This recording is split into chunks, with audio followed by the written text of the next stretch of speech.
Bismillahirrahmanirrahim. Assalamualaikum warahmatullahi wabarakatuh. Syukur alhamdulillah kembali di channel Ilmu Cahaya Dunia Akhirat.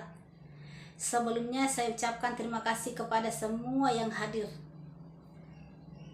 Sebelum kita melakukan perjalanan menuju ke Allah, terlebih dahulu kita mengenal diri kita yang sebenarnya.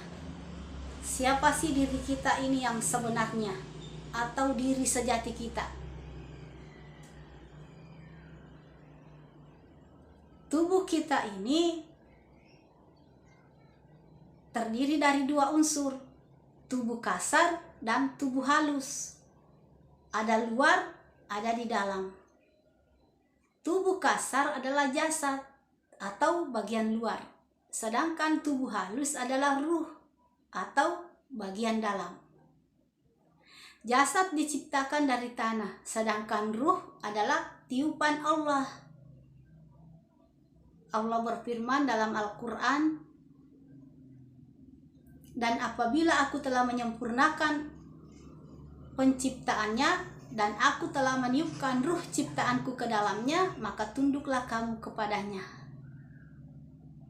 Setelah jasad sempurna penciptaannya, kemudian Allah meniupkan ruh ciptaannya ke dalamnya, disebutlah sebagai manusia karena ada jasad dan ruh. Jasad baru hidup, jasad baru dikatakan manusia kalau ada ruh. Jasad baru hidup setelah Allah meniupkan ruh ciptaannya. Jadi yang hidup itu adalah ruh. Jasad bagian luar, ruh bagian dalam. Jadi jasad itu ibarat rumahnya ruh, wadahnya ruh. Jadi yang hidup itu adalah ruh. Jasad bisa berjalan karena ada ruh. Jasad bisa melihat karena ruh.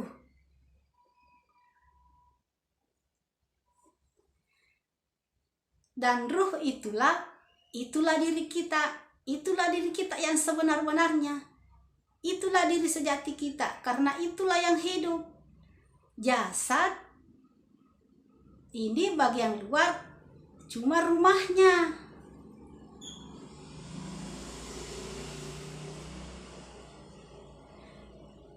Dan ruh kita atau diri sejati kita itu namanya Nur Muhammad. Nah, kenapa disebut Nur Muhammad? Karena tercipta dari ruh Muhammad. Syekh Abdul Qadir mengatakan Rasulullah pernah bersabda bahwa yang pertama Allah ciptakan itu adalah ruh Muhammad, ruh alam semesta. Jadi alam semesta yang besar ini ruhnya itu namanya ruh Muhammad. Alam semesta yang besar ini atau alam dunia ini punya komunitas kehidupan karena ruh. Ruh itu yang menghidupkan. Jadi jangan pikir di sekitar kita ini kosong, tidak ada apa-apa. Itu ada ruh. Di sekitar kita itu tidak ada yang kosong. Semuanya dipadati dengan ruh. Semuanya diliputi dengan ruh. Nah, ruh alam semesta namanya ruh Muhammad. Dari ruh Muhammad Allah ciptakan ruh manusia. Nah, disebutlah Nur Muhammad atau cahaya Muhammad. Jadi alam semesta atau alam dunia ini punya komunitas kehidupan karena ada ruh. Sama dengan manusia punya komunitas kehidupan di dalam dirinya itu karena ada ruh. Dan ruhnya itu bagian dari alam semesta besar karena manusia adalah semesta kecil.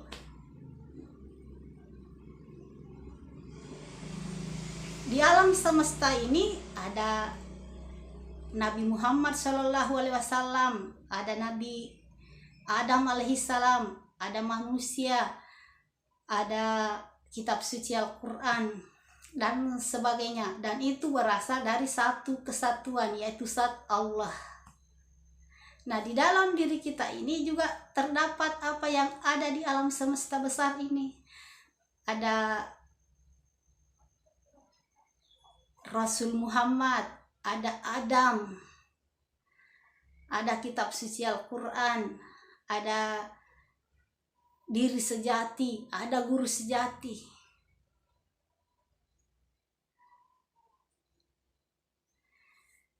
Jadi dari ruh Muhammad menjadi Nur Muhammad, kemudian Nur Muhammad bisa disebut sebagai Rasul Muhammad. Rasul Muhammad juga bisa disebut Muhammad. Jadi nama kita yang sebenarnya itu adalah Muhammad. Diri sejati kita itu secara hakikat namanya Muhammad, semuanya tanpa terkecuali, laki-laki atau perempuan, semua namanya itu secara hakikat adalah Muhammad.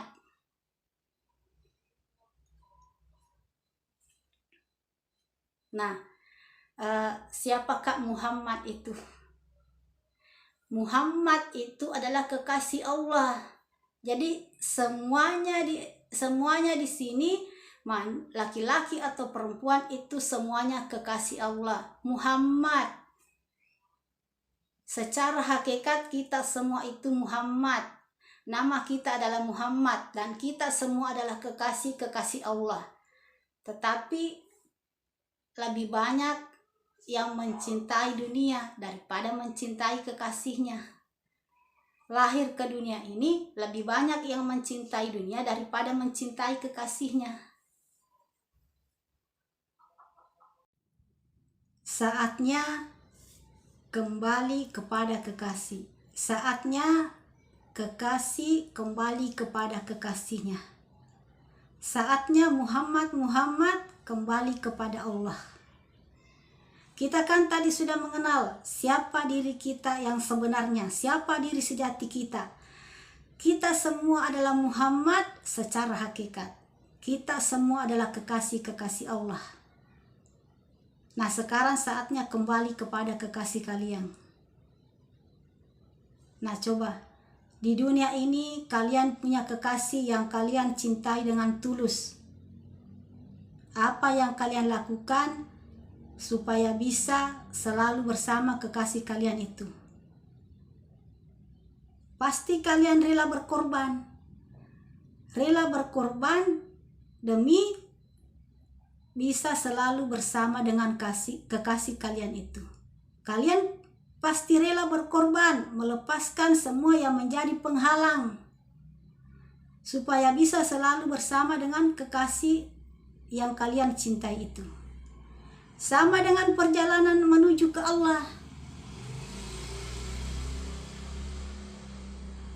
Bila memang kalian benar-benar mencintai Allah, pasti kalian rela berkorban. Rela berkorban melepaskan yang menjadi penghalang antara kalian dengan Allah.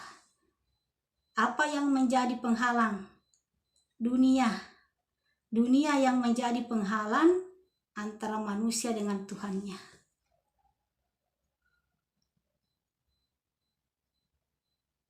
Perjalanan menuju ke Allah itu adalah perjalanan melepaskan kemelekatan, kotoran-kotoran yang melekat di hati, yang melekat di batin.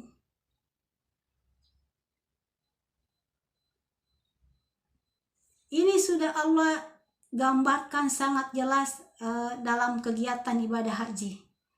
Allah sudah menggambarkan dengan jelas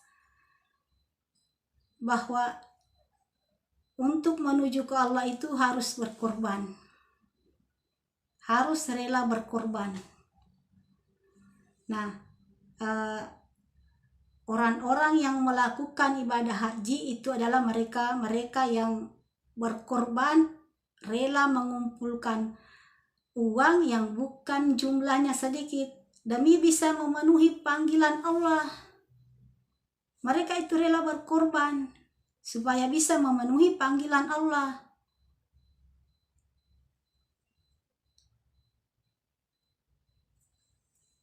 Ibadah haji itu bertetapan dengan hari raya Idul Adha, hari raya kurban. Karena orang-orang yang memang benar-benar ingin menuju ke Allah itu harus berkorban. Perjalanan menuju ke Allah itu adalah berkorban, melepaskan.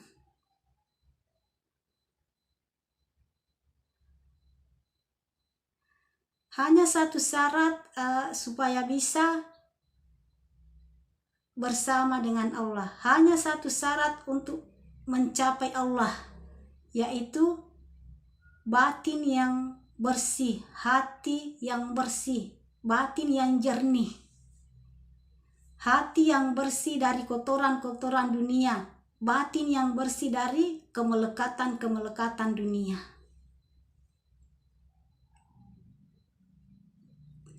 Nah, saya kira cukup sampai di sini. Apa yang saya sampaikan bisa diterima dan dicerna dengan baik. Lebih dan kurangnya mohon dimaafkan. Assalamualaikum warahmatullahi wabarakatuh.